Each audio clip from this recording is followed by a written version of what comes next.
Hey everybody, hope you're having a good day today. My name is Aubrey. I am a social entrepreneur and I work in the village of Udaipur Gaon located in Madhya Pradesh in the district of Khandwa. This is a very special video.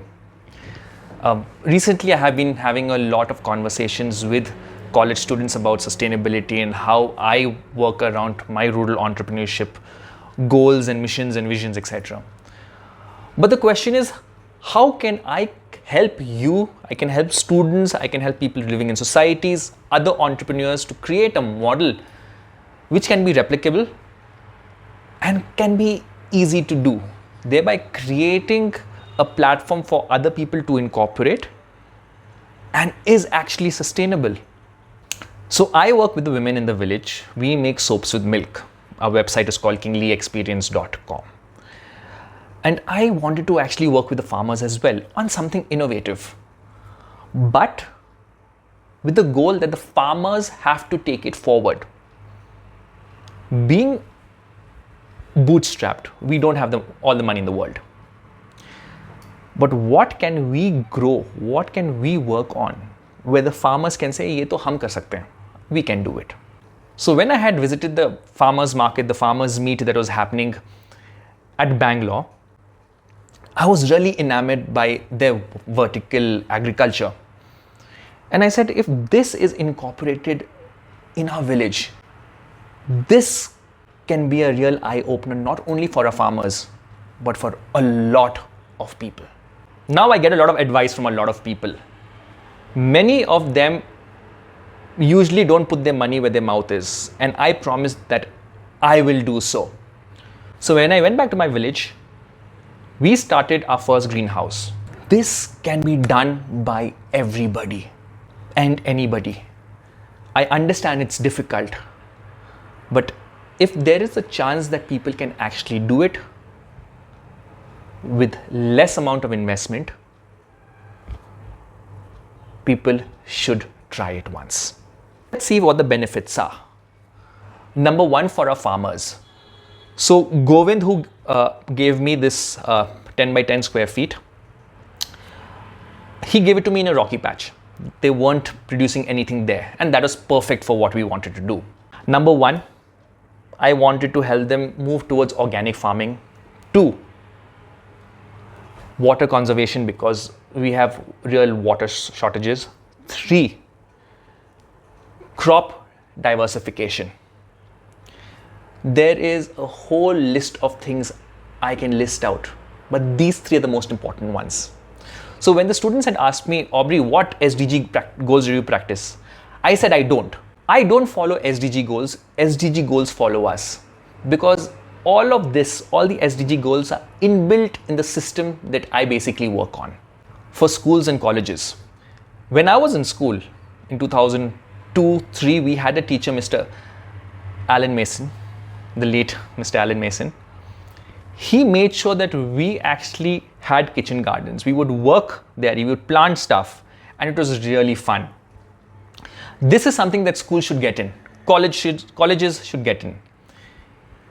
If students can get together, build a small greenhouse, get classes together, get at least 30, 40, 50 students together, this can be seen by the upcoming batches. It doesn't end with one batch. The future batches can benefit from this initiative. But you don't need only to do this in schools, colleges, universities. It can be done anywhere. In fact, you could also do it in societies.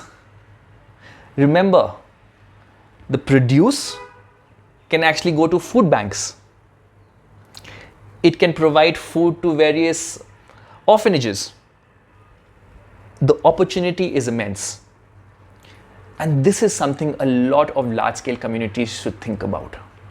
Slowly, we also hope to incorporate AI, helping people in plant identification, plant diseases, creating a system where we can reduce farmer stress. So these are the things that are in mind. However, we will not allow AI to take over people's jobs. We live in a system, we live in a time where Sacking people has become the new norm. Getting rid, downsizing, trying to be much more leaner is the new norm.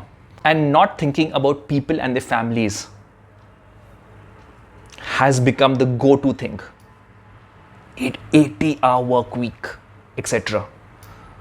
Empathy, I don't think it'll exist 10 to 15 years from now.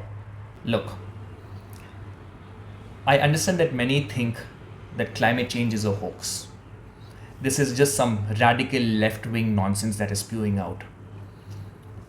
There are weather patterns, changes, etc.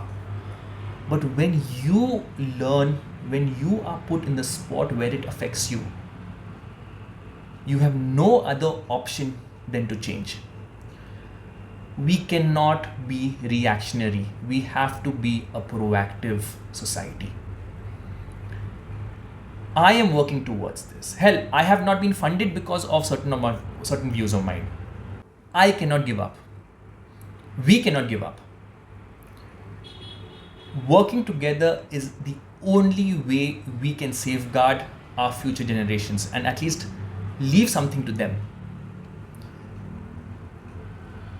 And one solution or one way of doing it is making sure we build upwards. Vertical gardening, vertical plantations, vertical agriculture is something that is very interesting that can be done at a micro level and replicated to larger scales. So thank you to listening to this whole video. Please feel free to comment, like, share, inbox me. I'll put the various details of where you can find what we do and how we do it, and our Instagram and YouTube links. Think in a way that by default we try to be sustainable. By default we achieve goals that is beneficial to society at large. Have a great day. Take care.